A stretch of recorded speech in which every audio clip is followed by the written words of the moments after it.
Did you buy the stuff from your Bloodstone vendor this week? What about the pirate coin boat? The weekly gem chest? What about the other island boat that's not Peyto? There are vendors that reset weekly that you don't want to miss out on, and I'm going to make sure you don't. Hey everyone, I'm Barkley. Let's get into it. First, let's talk about the one that you've walked by the most, the Chaos Dungeon vendor. This vendor can be located close to the Chaos Dungeon sign up at every city. After you run your first 2 Chaos Dungeons on a character, you'll start to get 2 new resources, Perception Shards and Disorder Crystals.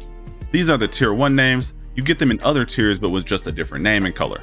This vendor will sell you Armor Shards, Weapon Shards, Leap Stones, Harmony Shards, and their tier 2 and 3 equivalents on a weekly reset.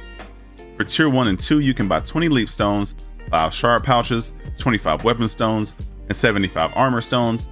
You also have 20 engravings you can buy, but keep in mind these are roster wide and won't reset. For tier 3, the cap is raised to 99 for all of these, and honing success rate materials replace the engravings. Another major difference in the tier 3 vendor is that each time you buy one, the prices go up, and these are a weekly roster reset, but in most cases you don't have to worry about the cap. All 3 tiers also have accessories that you can buy, but these don't have a weekly cooldown. Next up is a merchant boat that's not as commonly used, and this is the Plumpcrab fishing vessel. This vendor sells 20 tier 3 gems per week to your roster for 33 sun coins apiece. Keep in mind the inventory from this boat is based off of location, and as far as I know you can only buy these boxes in Punica, so right now I'm going to assume that it's based off of the tier of the zone. This vendor also has upgrade materials for your ship and crew members, but those aren't weekly. Moving on to another merchant boat, we have the T and Libra guild vessel. This vendor's currency is pirate coins, and you can also get pirate coins here too. The main reason most people would be here is for the honing materials that you can get weekly. Unlike the previous boat, you can find these at any time at any port. All of the upgrade materials are weekly limits and not weekly roster, so you can use these to gear up multiple characters. Not a honing material, but this vendor does sell EXP potions and 7 epic report boxes a week. For the 4th vendor, we have the guild Bloodstone vendor. You get Bloodstones by supporting and donating to your guild. If you aren't in a guild, you should join one just for this. The first tab has EXP potions and a silver chest with a weekly roster limit. You probably won't be investing in these too much. On the second tab, you get more honing materials with a weekly limit, and this is where you'll start to see the value in leveling up your guild research shop too. For the third tab, you have the entrance ticket chest for each tier, which gives you a chance for either a silver, a cube ticket, or a boss rush ticket. I bought the 3 that I could to test my luck. It wasn't good, but even if you just get silver, it's slightly better than a silver chest anyways. The tickets have a lot of value, so to me they're worth it regardless. Cubes will provide you with honing chance materials and engravings, while Boss Rush will give you leap stones and gems.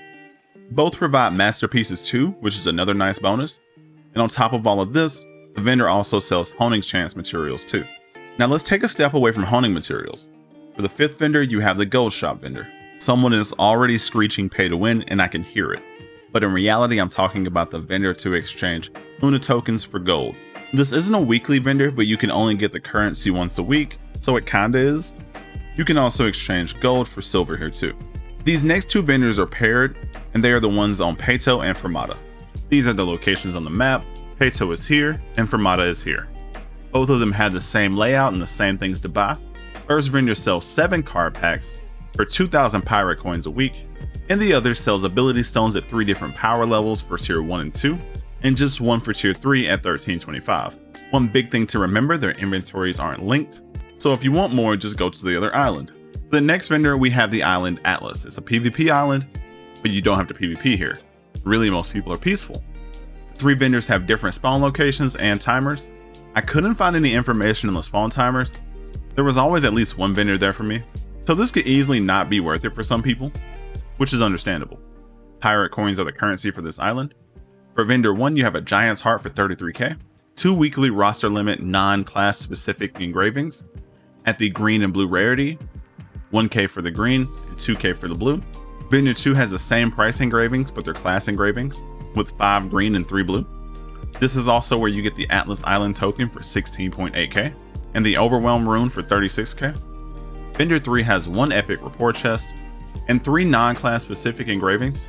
Both are 1k pirate coins and reset weekly. There's also a PvP vendor that hasn't been added yet, but when we do get it, I'll make a video for that one too. For the islands that have their own currency, you probably won't spend too much time on them.